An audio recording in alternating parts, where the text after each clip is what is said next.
আসসালামু আলাইকুম। আমি আইমান তাজ। এটা আমার আম্মুর ছাদ বাগান। যারা যারা ছাদ বাগানে গাছ লাগাবে তারা কি করবে?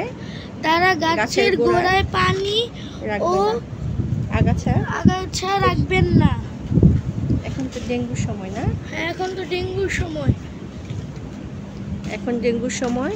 গাছের গোড়ায় পানি থাকলে পানি জমে ওখানে ডেঙ্গু মশা হবে।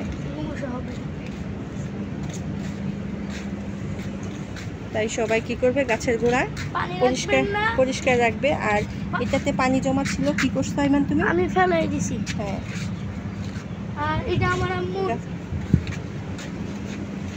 মালবেরি গাছ।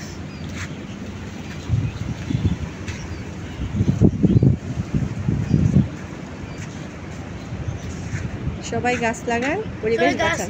পরিবেশ বাঁচান। পরিবেশ বান্ধব গাছ।